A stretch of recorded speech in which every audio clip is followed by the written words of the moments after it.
ఒకప్పుడు అంటే చాలా కాలం క్రిందట మనుషులు 40 ఏళ్ళు బ్రతుకుతారు అని అనుకునేవారు. అదే భావన ఎక్కువ మందిలో ప్రాచుర్యంలో ఉండేది. ఆ తరువాత కాలంలో కొంతకాలానికి మనుషులు 50 ఏళ్ళు బ్రతుకుతారు అని అనుకునేవారు. ఆ తరువాత 60 ఏళ్ళు మనుషులు బ్రతుకుతారు అని అనుకునేవారు. ఇటీవల కాలంలో మనిషి యొక్క జీవితకాలం 70 దాకా ఉంటుంది అని అనుకుంటున్నారు. ఈ మధ్య వచ్చిన మెసేజీల్లో మనుషులు 80 ఏళ్ల నుంచి 120 ఏళ్ళు లేదా 130 ఏళ్ళు దాకా బతుకుతారు అని సందేశాలు వస్తున్నాయి. అసలు ఇవన్నీ శాస్త్రీయపరమైన అంచనాలు, సందేశాలు కావు. ఒక విషయం, మన డిఎన్ఏలో అంతర్గతంగా ఎక్స్పైరేషన్ డేట్ అంటే ముగిసిపోయే రోజు అంటూ ఉండదు. మన దేహంలోని కణాలనే సెల్స్ అంటారు. తరచుగా పునర్వ్యుత్పత్తి చెందుతుంటాయి. ప్రతి సెకనుకు 25 మిలియన్ల కణాలు చనిపోతుంటాయి. ప్రతి సెకనుకు 25 మిలియన్ల కణాలు జన్మిస్తుంటాయి. మొత్తం మానవ శరీరంలో 50 నుంచి 70 ట్రిలియన్స్ దాకా కణాలు ఉంటాయి. అందువలన ఇవి పునరుద్ధరణ కావటం అంటే రెన్యూ కావటం అనేది నిరంతరం జరిగేటువంటి ప్రక్రియ. ఈ ప్రక్రియ మన వయసు పెరుగుతున్న క్రమంలోనే జరుగుతూ ఉంటుంది. సెల్స్లో పునరుజ్జీవనం లాగానే మన చర్మ కణాలు కూడా పునర్వ్యుత్పత్తి లేదా పునరుద్ధరణ అనేది కాలాలను బట్టి జరుగుతుంటుంది. ఉదాహరణకు మనకు ఒక్కో సీజన్లో చర్మం పొట్టు రాలటం చూస్తుంటాం. ఆ తర్వాత చర్మం నార్మల్ స్థితికి అంటే సహజ స్థితికి చక్కగా రావడం అనేది చూస్తుంటాం.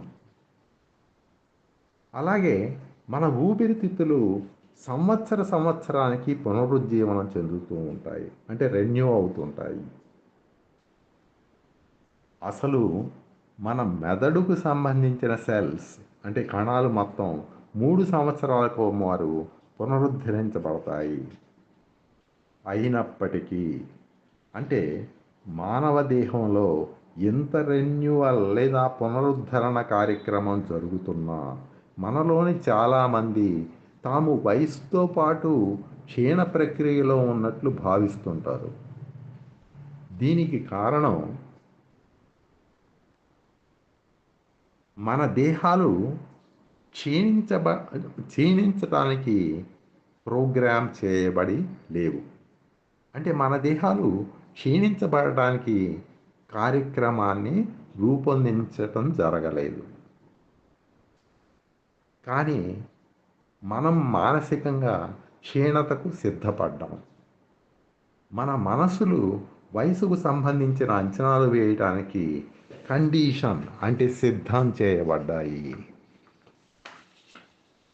అసలు సంగతి ఏమంటే వయసు పెరగడం అనేది మనలోని కణాలు అరిగిపోవడం వలన కాదు, అంటే వేరౌట్ అవ్వడం వలన కాదు. మనలోని భావోద్వేగపరమైన మరియు మానసికమైన ఒత్తిడులు అనేవి మన వయసుపై ప్రభావాన్ని చూపుతుంటాయి. మనం అనుభవించే ప్రతి భావోద్వేగపరమైన సంఘర్షణ అంటే మనలోని పరిష్కారం కానటువంటి విచారం. మరోటి మనలో మనం అనుభవిస్తున్న మానసిక ఒత్తిడి అంటే ఆన్గోయింగ్ స్ట్రెస్. ఇంకోటి మాన్పుగాని గాయాల వలన కలిగినటువంటి బాధ, పెయిన్ అన్నమాట. ఇటువంటి వాటి ప్రభావం దేహం యొక్క పునరుద్ధరణ మరియు రెన్యువల్ సామర్థ్యంపై ప్రభావం చూపుతాయి. మరోమారు చెప్తాను, మనం అనుభవించే ప్రతి భావోద్వేగపరమైన సంఘర్షణ, ఈ సంఘర్షణకు సంబంధించి 3 అంశాలంట. మనలోని పరిష్కారం కానటువంటి విచారం అంటే మనకున్నటువంటి ఒక ఇబ్బందికి సంబంధించినటువంటి విచారం. మనలో మనం అనుభవిస్తున్నటువంటి మానసిక ఒత్తిడి, ఆన్‌గోయింగ్ స్ట్రెస్, అలాగే మార్పు గాని గాయాల వలన కలిగినటువంటి బాధ. ఇటువంటి వాటి ప్రభావం మన దేహం యొక్క పునరుద్ధరణ మరియు రెన్యువల్ సామర్థ్యంపై ప్రభావం చూపుతాయి. ఈ భావోద్వేగపరమైనటువంటి బరువులు, వీటిని వెయిట్స్ అంటాం.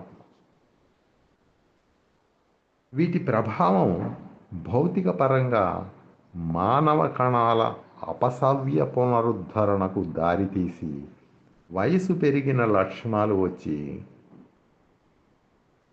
చివరకు వ్యాధులకు ఒక్కొక్కసారి మనం బాల్చి తన్నడానికి దోహదం చేస్తాయి. అంటే మన మరణానికి దోహదం చేస్తాయి. ఈ లాస్ట్ సెంటెన్స్ ఇంకోమారు. ఈ భావోద్వేగపరమైనటువంటి బరువులు అంటే వెయిట్స్, ఇంతకుముందు చెప్పాం కదా, సంఘర్షణ వల్ల కలిగినటువంటి 3 రకాలైన ఇబ్బందులు: పరిష్కారం కాని విచారం, ఆన్గోయింగ్ స్ట్రెస్, అలాగే మార్పు కాని గాయాల వలన కలిగిన బాధ. ఇలాంటి వాటి ప్రభావం దీనివల్ల ఏంటంటే భావోద్వేగపరమైనటువంటి బరువులు మనం భావిస్తుంటాం. వీటి వలన మన కణాలు అపసవ్య పునరుద్ధరణ అనేది జరుగుతుంది. ఈ అపసవ్య పునరుద్ధరణ అనేది మన సెల్స్లో ఎప్పుడు వస్తుందో అప్పుడు మనకు వయసు పెరిగినటువంటి లక్షణాలు వచ్చేస్తాయి. చివరకు వ్యాధులకు ఒక్కోసారి మన మరణానికి దారితీస్తాయి.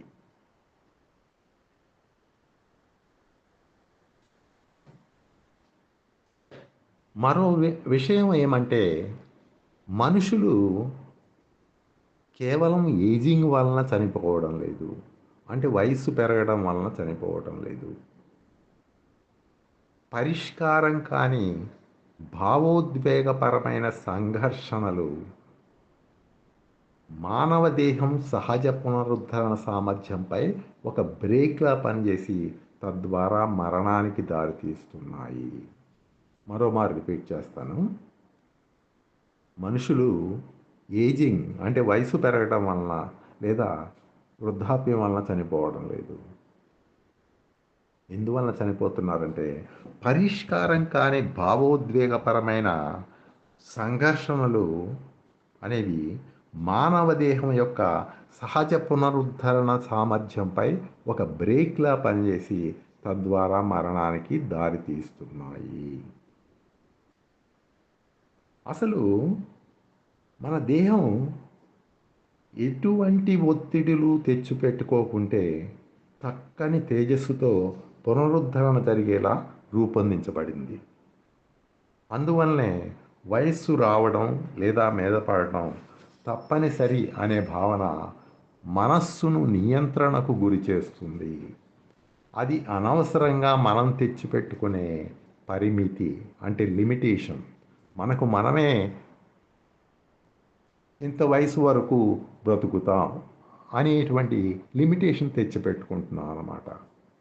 మనం మన జీవన కాలాన్ని తొందరపడి కుదించుకుంటున్నాం. వాస్తవికంగా లేని వయసు పరిమితిని అంగీకరించేలా చేసే మానసిక నియంత్రణ పద్ధతిని మనం అంగీకరిస్తున్నాం. నియంత్రణ పద్ధతికి వస్తున్నాం. ఒక్కమారు ఆలోచించండి. ప్రతి కొద్ది సంవత్సరాలకు మీ దేహం సరికొత్త బ్రాండ్ అంటే బ్రాండ్ న్యూ మీ చర్మం పునరుజ్జీవనం చెందుతుంది. మీ అవయవాలు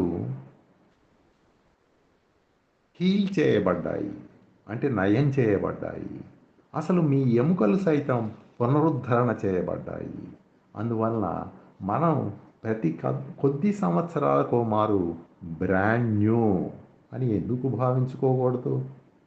దీనికి సమాధానం మన ఆలోచనలలో మరియు నమ్మకాలలో ఉంటుంది. మనం ఎప్పుడైతే మనకు వయసు పెరుగుతుంది, క్షీణిస్తుంటాం అనేటువంటి భావనను లేదా కార్యక్రమాన్ని, ప్రోగ్రామ్ను తెచ్చిపెట్టుకుంటామో, మనకు మనం ఆపాదించుకుంటామో దానికి తగ్గట్టుగానే మన దేహాలు స్పందిస్తుంటాయి. అది ఎలాంటిదంటే మనకు మనమే మన జీవశక్తి పైన మన యవ్వనత్వం పైన పరిమితి విధించుకుంటున్నామన్నమాట. మనం ఎప్పుడైతే వయసు పెరగడం తప్పనిసరి అనే సామాజిక విశదీకరణకు బయటకు అడుగు పెడతామో, మనం ఎప్పుడైతే వయసు పెరగటం ఎనిమిటబుల్ అనే సామాజిక విశదీకరణ అనే దానికి బయటకి మనం వచ్చామో, అప్పుడు మనం మన దేహాలపైన మన జీవితాలపైన నియంత్రణను తిరిగి సాధించటం అనేది ప్రారంభిస్తాం. మన జీవితాలకు వేరొకరు పరిమితి నిర్ణయించడం ఏంటి? మనకు మనమే శాస్త్రీయపరమైనటువంటి అవగాహనతో నిర్ణయించుకోవచ్చు. మనం ఎంతకాలం బ్రతుకుతాం అనేది మన చేతుల్లో ఉంది. అసలు వయసు పెరగడం అనే భావన బలీయం కావటం అనేది ప్రతికూల ఆలోచనలు, తక్కువ కంపనాల స్థితులు అంటే లో వైబ్రేషనల్ స్టేట్స్ మరియు వయసుకు సంబంధించిన పరిమితుల అంగీకారం వంటి వాటి ఫలితం. సింపుల్గా చెప్పాలంటే, అంటే క్లుప్తంగా చెప్పాలంటే, వయస్సు పెరగడం అనే భావన భయం, ఒత్తిడి మరియు పరిష్కరించబడని భావోద్వేగపరమైన బాధల ఫలితమే. అది జీవశాస్త్రానికి సంబంధించిన ఖచ్చితత్వం కాదు. It is not a biological certainty. మన ఆలోచనలు, నమ్మకాలు, మనం తీసుకుంటున్నటువంటి సమాచారం అంటే వయసుకు సంబంధించిన సమాచారం, ప్రసార మాధ్యమాల ద్వారా మనం రిసీవ్ చేసుకుంటున్న సమాచారం, ఇటువంటివి మనం ఒక కంక్లూజన్కు రావడానికి, ఒక ముగింపుకు రావడానికి బలీయంగా దోహదపడతాయి. మనం ఎప్పుడైతే నిరంతరం వయసు పెరగడం అనేది సహజమైన క్షీణత అనుకుంటామో, అప్పుడు మన కణాలకు మనమే బ్రేక్ డౌన్ అంటే క్షీణించండి, ఆగండి అనే ఆదేశాలు ఇచ్చినట్లు అవుతుంది. చివరిగా చెప్పొచ్చేదేమంటే, ఏజింగ్ ప్రోగ్రామ్ అంటే వయసు పెరగడం అనే కార్యక్రమం మన డిఎన్లో లిఖితపూర్వకంగా వ్రాయబడి ఉండదు. ఇంతవరకు జనబాహుల్యంలో ఉన్నది అపోహ మాత్రమే, మూఢనమ్మకం మాత్రమే. మనం ఆ స్క్రిప్ట్ను తిరగరాస్తే జీవితం అనేది గడిచే సంవత్సరాలపై కాక పునరుద్ధరణ మరియు విస్తృతీకరణపై ఆధారపడతాయి. ఒకసారి రిపీట్ చేస్తాను. జీవితం అనేది గడిచే సంవత్సరాలపై కాక పునరుద్ధరణ మరియు విస్తృతీకరణ అంటే ఎక్స్పాన్షన్పై ఆధారపడుతుంది.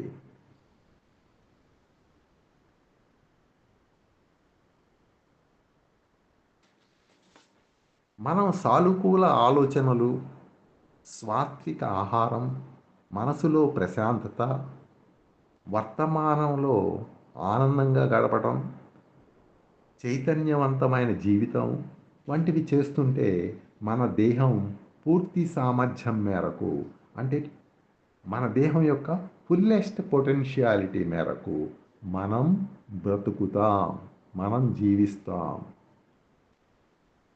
ఫ్రెండ్స్, ఒక్క విషయం గుర్తుంచుకోండి. మీలో యవ్వనత్వం, చైతన్యం అనేవి మీరు అంగీకరించే నమ్మకాలపై ఆధారపడతాయి. ఛాందసత్వాన్ని లేదా మూఢనమ్మకాలని ఇంకా నమ్ముతారా? లేదా డిఎన్ఏ అనేది ఏజింగ్ అనే దానిలో లేదా మీ డిఎన్ఏలో ఏజింగ్ అనేది వ్రాయబడలేదు అనేది నమ్ముతారా? మీ డిఎన్ఏలో వయసు పెరగడం అనేది వ్రాయబడలేదు అనేది నమ్ముతారా? మీ దేహం యొక్క పూర్తి సామర్థ్యం మేరకు మీరు జీవించాలనుకుంటే మీ ప్రపంచమే పూర్తిగా మారిపోతుంది, పూర్తిగా రూపాంతరం చెందుతుంది. All the best.